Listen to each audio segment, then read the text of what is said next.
स्वयं बुकिंग करा सकते हैं। हम लोग इस प्रकार से सेलिंग एक्टिविटी नहीं कर रहे हैं, हम लोग रेवेन्यू जनरेशन एक्टिविटी में नहीं। हम लोग जो काम कर रहे हैं वो टिहरी को एक प्लेटफॉर्म देने की कोशिश कर रहे हैं, जिसके माध्यम से लोग टिहरी को जाने। अगर आप वहाँ जो भी लोग इसमें एक्टिविटी में पार्टिसिपेट करना चाहते हैं, वो वहाँ के होटल्स, वहाँ के गेस्ट हाउसेज, वहाँ के होम स्टेज, उसमें खुद बुकिंग करा करके आ सकते हैं। पंत जी ने आपको पूरा नहीं बताया, इन्होंने काम ज़्यादा किया है, बता कम रहे हैं। एक्चुअली एक टेंट कॉलोनी का कॉन्सेप्ट भी लेके आ रहे हैं, already tenders in the last stages, so we might have for 3 months tent colony coming up on the lines of Kutch में जैसे होता है उस तरह से। सो अकोमोडेशन थोड़ा कम है, बट सवाइज टू अंडरस्टैंड दैट हमारा गढ़वाल मंडल विकास निगम का वहाँ पर 8 हट्स है होटल, वो ऑनलाइन है, वो भी हमारा ही एक अभिन्न अंग है। और उसके अलावा लेरॉय होटल ग्रुप, जिनको ये जो हमारी प्रॉपर्टीज हैं हमने लीज पे रिजर्व की, लेरॉय होटल है, 52 कमरे का शायद है, 42 कमरे का एक होटल है, 8-10 कमरे का उनके पास सिराही में है और 22 वुडन हट्स है। तो ये भी इस दौरान प्रमोट होंगे। और हमारे पास करीब 50 से 60 होम स्टेज बगली में है तिवाड़ गाँव क्लस्टर, वो भी आजकल मैंने देखा फुल रहते हैं। सो वो भी हमारा एक जो SDG एम है वो अचीव होता है, बिकॉज ज़्यादातर जो हमारे पायलट्स हैं, तारा जी ने ही सजेस्ट किया था कि सर इनको जो हमारे अपने पायलट्स आ रहे हैं उनको एक फील देने के लिए हम वहाँ रख रहे हैं। सो वो लोकल क्यूजीन एंजॉय करेंगे, वो लोकल लोगों से मिलेंगे, उनके घरों में रहेंगे। Home stay culture has to develop mainly more than hotel, home stay, so that हम आपको एक फील दे पाए। उत्तराखंड देवभूमि आप जानते ही, हमारा कल्चर बहुत रिच एंड वाइब्रेंट है, वो हम जो है दिखाते हैं। तो ये चीज़ें हैं। So if I can ask a question here, sir. Please. My name is Sanjay Agarwal. So when you're talking about acro and you're talking about helicopters, the pilots are coming from Europe and all. So like Indian pilots, we have trained in the army. So why didn't Tanaji could answer? Why didn't we get the Indian for the defense? Because the climatization, you know, the weather when they're coming here, then it's, I don't know how it's going to be tackled. पहले मैं बताऊंगा, फिर तानाजी बताएंगे आपको। See, the issue is that this is basically paragliding. There's nothing to do with helicopter. We would have a helicopter there, standby for 2 reasons. One is safety and rescue के लिए, वहाँ से सीधा एम्स ऋषिकेश अगर कुछ होता है। Otherwise, short term we can transfer. Just takes about 10-15 minutes. Second thing is to ferry the pilots, because it takes almost about 45 minutes to an hour from ground level to reach back to the height. The road is a little winding, so we would take them and drop them back so that they can do more of flying. Right? अब जहाँ तक army का सवाल है, मेरी अभी बात हुई है और आर्मी एडवेंचर में डिप्टी चीफ साहब को मैंने लिखा है और उन्होंने एक्सेप्ट किया। सो आर्मी एडवेंचर की टीम भी आ रही है। अभी मेरे से और तारा जी से बात हुई, हमारे गौर साहब हैं जो इसको हेड करते हैं। टिहरी में 2021 में आर्मी की मदद से पैराग्लाइडिंग का डिस्प्ले हमने कराया था। माननीय हमारे CM साहब थे वहाँ पर, रविंद्र रावत जी उस टाइम पे। फर्स्ट टाइम स्काई डाइविंग हुई थी। ये सारी एक्टिविटीज़ हम चाह रहे हैं एज अ शोकेस भी हो वहाँ पर। सो आर्मी इज़ फुल्ली इन्वॉल्व। मैं आर्मी से तो इतना तो हो गए, है ना, मना तो नहीं कर सकते वो भी, और हम भी उनको ड्यू रिगार्ड और रिस्पेक्ट देते हैं। इनफैक्ट आर्मी जो है वो अपनी एक्रो की ट्रेनिंग इनसे लेते हैं। अब आप बताइए क्या बात हुई? Exactly same sir. So army आ रही है, उनके भी हमारे फौजी बंदे आएंगे, कुछ वो भी कारनामे करेंगे, दिखाएंगे। एंड हाँ, मैं भी उनके साथ उनका ट्रेनिंग करता हूँ पर्सनल लेवल पे, उनका भी मेंटर हूँ। अभी BSF ने भी बात की है कि हमें भी जो है नए लड़के अपने B8 हमारे पास है, वो फ्लाइंग में बहुत ज़्यादा है। वो ये चाह रहे हैं कि टिहरी अब जब निकल के इतना अच्छा आ गए, उनको हमने न्योता दिया था कि आप आके इसको, बट अभी वो भी नेसेंट स्टेज है, उनके भी पायलट्स इतने नहीं पढ़ पाए। 200 घंटे की तो फ्लाइंग अभी नहीं हुई, इंस्ट्रक्टर लेवल पे नहीं पहुँचे हैं। इनके फ्लाइंग आवर्स बहुत ज़्यादा है। That is why is one of the master pilots we have. तो हम उनको भी हेल्प कर रहे हैं, उनका भी एक स्टॉल वहाँ लगा रहे हैं जस्ट टू डिस्प्ले। वो आ रहे हैं वहाँ देखने के लिए, और फिर इन फ्यूचर क्या होगा कि हम उन्हें भी तैयार करेंगे और वो फिर हमें तैयार करेंगे, हमारे जो बच्चों को ट्रेनिंग देंगे। तो तानाजी में थोड़ा लोड कम होगा। Similarly Nehru institute of mountaineering की टीम उधर आ रही है, तो डिस्प्ले है, शोकेस। तो जितने हमारे पास नेशनल लेवल का नेहरू इंस्टीट्यूट ऑफ माउंटेनियरिंग है, हमारे पास BSF से B8 है, हमारे पास ITBP की ट्रेनिंग का है जो वाटर स्पोर्ट्स की ट्रेनिंग देते हैं ऋषिकेश में, जिनको हमने अपनी एकेडमी ट्रेनिंग की दे रखी है, वो अपना शोकेस करेंगे। NCC वाले अपना शोकेस करेंगे। Indian army equipment display, band display, ITBP band display, ये सारों को मतलब we are connecting the dots in adventure, सब वहाँ पर आएंगे और अपना अपना शोकेस करेंगे क्या है। और इसके अलावा multiple other activities like hot air ballooning, जो टेदर्ड वाला, that is on safe side, and ATV rides, MTV और मे बी रैली, ये सारे छोटे छोटे स्निपेट्स लोगों को हमने दिखाने हैं कि this is what is the thing which is happening, आप ये देखिए करके। और जाते वक्त वो ऋषिकेश में अपना राफ्टिंग भी एंजॉय कर सकते। So second question was when you're taking it paragliding to a global, you want to become the India wants to become the global capital, right? So we have Gujarat also, which you've left out as one of the states. Gujarat, the Prime Minister is trying to promote, and there have been a lot of defense exercises. So how will you take it to the next level? Where would you take it in the coming years? I don't really know about Gujarat being too much into paragliding. No, they are not there. Why? Some exercises have been held. That's a very different. We had an exercise recently with the American forces, you are aware, in Joshimath region. Those are typically, जिसको हम कहते हैं सामरिक दृष्टि से जिस तरह की हम एक्सरसाइज करते हैं वो एक अलग चीज़ होती है। वो हम उसको आर्मी को इससे कंफ्यूज नहीं करेंगे। आर्मी का एक एडवेंचर भी है, जैसे एयरफोर्स का भी है, नेवी का भी है, तो हम सबसे जुड़ रहे हैं। जैसे NIWS से आप जानते होंगे, एक इंस्टीट्यूट है मिनिस्ट्री ऑफ टूरिज्म का funded, which is called IITTM, Indian institute of travel and tour management, जो है भोपाल, सॉरी ग्वालियर, उनका ही विंग है NIWS, जो कि नेशनल लेवल का इंस्टीट्यूट है, national institute of water sport Goa. वो हमारा वाटर स्पोर्ट की सारी ट्रेनिंग कराते हैं, ताकि हमारे बच्चों को जो स्टैंप पहले जैसे IIT का स्टैंप होता है ना, वो उस तरह का stamp. NIM is one of the finest institutes in mountaineering। Search and rescue में भी वो हमारे साथ जुड़े। हमारी SDRF पुलिस फोर्सेस, जो हम अभी बात कर दे रहे थे कि सर्च एंड रेस्क्यू सेंटर पहला इंडिया का, जो हम अभी हमारा मिनिस्ट्री ऑफ टूरिज्म में ड्राफ्ट स्टेज में है, उनको मैं एक बेस्ट प्रैक्टिस दे रहा हूँ कि सर हमने ये कर दिया। हमारे SDRF से हमें 30 जवान एलोकेट हो गए, they will be in the water like lifeguards. We will try no accident should take place. We have identified location where the raft can flip. We will put people there. They will be on duty throughout the rafting time, morning to evening, and they will stay there. तो police हमसे जुड़ी है, हमारी SDRF जुड़ी है, NDRF जुड़ेगी, और equipment वहाँ पर रखा जाएगा, लोग वहाँ पर जो ट्रेन हैं वो रहेंगे। तो टूरिस्ट के लिए उसको कोई टेंशन नहीं होनी चाहिए, या पानी ठंडा है या गिर गया कौन बचाएगा, सब बचाने वाले हैं, आप एंजॉय करो, and the best train guide will be there. भाई साहब, जोगिंदर सैन फ्रॉम जनमावड़ा मीडिया। मेरा सवाल तानाजी से है। तानाजी, आपने बताया कि विदेशों में जो पायलट ट्रेनिंग होती है इसकी बहुत खर्चीली और बहुत ज़्यादा फीस है, तो क्या हिंदुस्तान के युवाओं के लिए कितनी फीस है और उसका क्या ड्यूरेशन है, क्या क्वालिफिकेशन होगी उसकी, कुछ बताएंगे? भारत में ऑलरेडी हम ये ट्रेनिंग दे रहे हैं, ऑलरेडी काफ़ी साल हो गए, और बिलासपुर जो हिमाचल प्रदेश में एक साइट है वहाँ पर इसकी ट्रेनिंग दी जाती है। तो ऑलरेडी प्राइस को अगर आप पूछेंगे तो 1/4 प्राइस में ये एक्टिविटी हो रही है इंडिया लोगों के लिए, पायलट्स के लिए। 25 से 30 हज़ार रुपये फ़ीस है ये कोर्स की, SIV की। और फॉरेन में यही कोर्स के लिए जाएंगे तो फीस यूरोज़ में है, लगभग 1100 यूरोज़ इसकी फ़ीस होती है, सिर्फ फीस। और जाने आने का तो लाखों में खर्चा है, रहना खाना।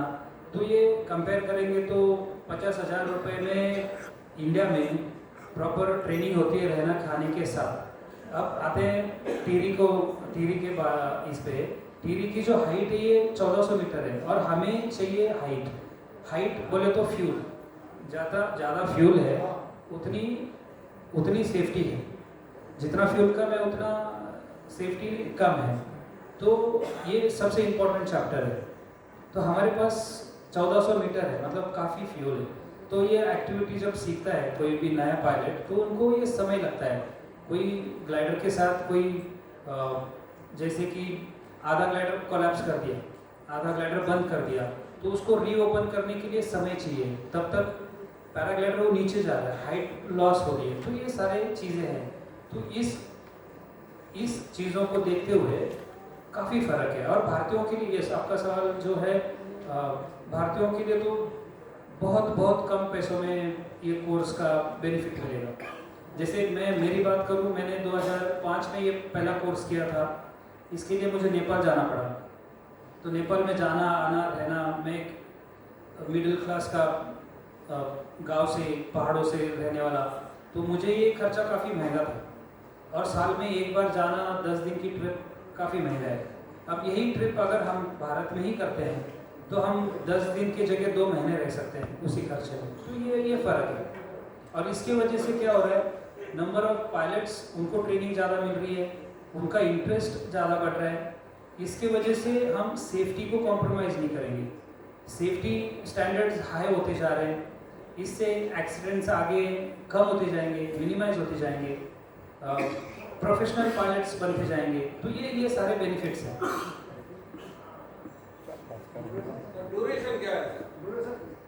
ड्यूरेशन कोर्स की 4 से 5 दिन का ड्यूरेशन है। 10 से फ्लाइट, एवरेज 10 फ्लाइट की रिक्वायरमेंट होती है। पूरा SIV के जो टास्क है, आप शुरू से बता दें कि P1, P2, P3, एक्चुअली आप लोग इसलिए नहीं समझ रहे होंगे क्योंकि ये बड़ा टेक्निकल सब्जेक्ट है। जैसे कि फ्लाइंग में आपको पता है कि पहले प्राइवेट पायलट लाइसेंस मिलता है, कमर्शियल पायलट लाइसेंस मिलता है ना। तो अलग अलग जहाज़ों पे अलग अलग ग्रेडेशन के ऊपर पढ़ा जाता है। तो वैसे ही शुरुआती इसका जब कोई पैराग्लाइडिंग के लिए आता है, हम तो मतलब सबको बुलाते हैं कि आप आइए। आज उत्तराखंड जो है अपने युवाओं के लिए फ्री में एक कोर्स करा रहे हैं, P1, P2, P3, P4, SIV cross country. हमने इसमें से P1, P2, P3, P4 and SIV तो करा डाला है इनके माध्यम से, बहुत अच्छा इन्होंने करा है। क्रॉस कंट्री हमने 50 किलोमीटर हमारी लिमिट थी पहले, मिनिमम 50 किलोमीटर फ्री फ्लाइंग करनी है। वो थर्मलिंग एक्सपीरियंस है। फ्यूल जो कह रहे हैं ना कि आप नीचे आ रहे हैं, थर्मल्स को यूज करते हुए आप फिर ऊपर जाएंगे। तो करते करते करते 50 किलोमीटर अगर फ्लाइंग करेंगे तब आप योग्य थे कि आप किसी टूरिस्ट को उड़ा पाएंगे। अब हम जानते हैं कि अब आप पायलट हैं और वो डिजिटल लॉक चाहिए मुझे पक्का कि हाँ भाई मैंने ये फ्लाइंग की है। सो अब उसको हमने 35 किया है, हिमाचल ने भी उसको 35 किया है, बिकॉज इतनी लॉन्ग फ्लाइंग सेट्स एक्चुअली है नहीं। और जो 35 उड़ा लेता है उसे थर्मल का एक्सपीरियंस है, हमें मालूम है, वर्ल्ड ओवर 35 भी। तो अब आप ये बताएंगे कि P1 क्या है, उसका पैसा कितना है? सिमिलरली देखिए, अगर किसी को पैराग्लाइडिंग सीखना है स्टार्टिंग से, तो बिगनर कोर्स है। P1 बोले तो बिगनर कोर्स, जो पहला स्टार्टिंग कोर्स है, इंट्रोडक्टरी कोर्स है ये। तो इसमें पहले पैराग्लाइडर के बारे में जानकारी देते हैं, कैसे स्टार्ट करना है, कैसे उसे हवा भर के इन्फ्लेट करना है, डिफ्लेट करना है, ग्लाइडर सिर पे लाके फिर कैसे कंट्रोलिंग करना है। तो ये P1 में ये सब ट्रेनिंग दी जाती है। ग्राउंड हैंडलिंग बोलते हैं इसको, ग्राउंड पे प्रैक्टिस करना। फिर ये जब मैंने भी करा तो बहुत मुश्किल है, इतना आसान नहीं है जितना लगता है। तो आपको एक पैराग्लाइडर को काफ़ी फोर्स से उठाना है, हवा हल्की हल्की आती है तो आपको उसको उठाना है। आप लिफ्ट से जंप करने जा रहे हो तो वो ग्लाइडर जो है आपको अपने ऊपर लाना है, बिल्कुल सर के ऊपर आना चाहिए, इधर उधर नहीं होना चाहिए कि उड़ गया इधर उधर हो गया तो फिर प्रॉब्लम है। खाई में जंप मारनी है ना, उससे पहले वो ग्लाइडर आपको फील आनी है कि ग्लाइडर मेरे ऊपर आ रहा है। दूसरा क्या है कि जब उसको खींचते हैं तो हाथ अमूमन ऊपर चले जाते हैं, ये मेरी बड़ी कमी रही। उसे नीचे ही करना होता है, ये बड़ा ऐसे नीचे करके दौड़ना पड़ता है और काफ़ी जोर लगता है, ऐसा लगता है वो आपको गाड़ी पीछे खींच रही है कोई। तो वो है ग्राउंड हैंडलिंग। जब आप उसमें एक्सपर्ट हो जाते हैं, उस कोर्स का कितना पैसा लगता है? मुश्किल काम है ये एज लेवल होता है क्या? ये स्टेप बाय स्टेप। अभी P1 भी नहीं कर पाया। एज रिक्वायरमेंट है क्या? एज रिक्वायरमेंट जैसे सर ने कहा कि कुछ फिजिकल रिक्वायरमेंट जरूर है। तो आप अगर भाग सकते हैं, जंप कर सकते हैं छोटे मोटे, और आपका स्टैमिना है, तो एज लिमिट मैं तो लॉक नहीं करना चाहूँगा क्योंकि मैं किसी को अंडर एस्टिमेट नहीं करना चाहता। But yes, stamina is required, health important है, फिटनेस इम्पॉर्टेंट है। एज पर रूल्स जब आप टैंडम में जाते हैं, मैं टैंडम पायलट हूँ, मैं आपको एज ए टूरिस्ट लेके जाता हूँ, तो मेरी एज रिक्वायरमेंट है, मुझे फिजिकली फिट होना है। सोलो की मैं बात करता हूँ, मैं खुद फ्लाइंग कर रहा हूँ, तो ऐसी कोई रिस्ट्रिक्शन नहीं है। अगर आप एक्सपीरियंस पायलट्स हैं, आप दिखाते हुए इतने घंटों का एक्सपीरियंस है, एंड आई कैन फ्लाई। हमारे कैप्टन पाठक साहब हैं, आर्मी के ही हैं, रिटायर्ड हैं, उन्होंने 51 साल में तो शुरू किया और आज वो 80 साल के हैं, अभी भी फ्लाई कर रहे हैं। उधर कोटाबाग में जाके फ्लाई करते हैं, बिल्कुल फिट आदमी है, और डॉक्टर साहब भी हैं, खुद ही फ्लाइंग करते हैं और पूरे वीडियो बना के भेजते हैं, 80 साल में फ्लाई कर रहे हैं।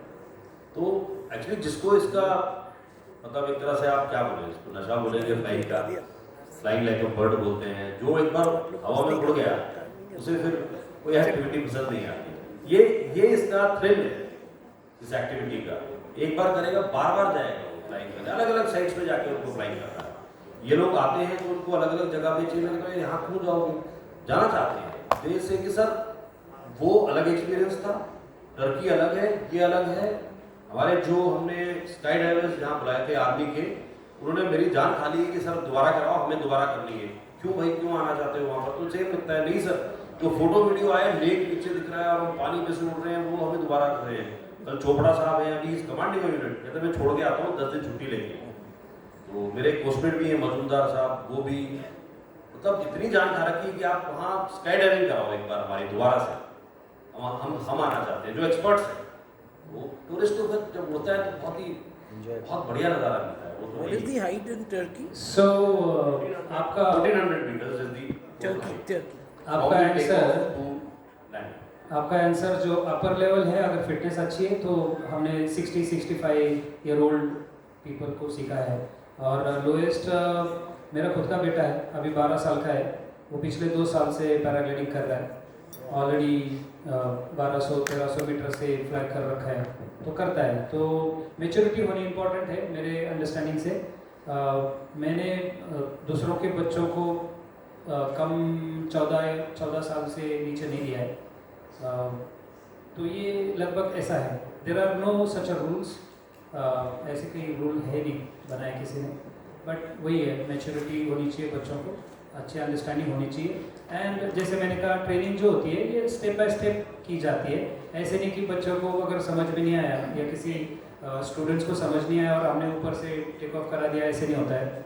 हर चीज़ ग्राउंड पे सिखाई जाती है, उसका सिमुलेटर होता है, सिमुलेटर पे प्रैक्टिस करते हैं, उसके थियोरी क्लासेस होते हैं, प्रॉपर हम प्रोजेक्टर पे वो क्लासेस लेते हैं, बेसिक एरोडायनामिक समझाते हैं, हवा के बारे में समझाते हैं, क्लाउड्स के बारे में समझाते हैं। तो ये proper step by step structure है, बेसिक से लेके हायर लेवल के कोर्सेज तक। और ये अंडरस्टैंडिंग होती है जो इंस्ट्रक्टर अपने स्टूडेंट्स को समझता है कि यस इस स्टूडेंट्स में ये कैपेबिलिटी है, समझ रहा है, और स्टूडेंट्स को भी समझ में आता है कि हाँ ये मेरे समझ में आ रहा है, मुझे आ रहा है, प्रैक्टिकली भी मुझे समझ में आ रहा है। तब जाके ये हम फ्लाइंग में कॉल्स लेते हैं, और वो भी हॉकी टॉकी होता है।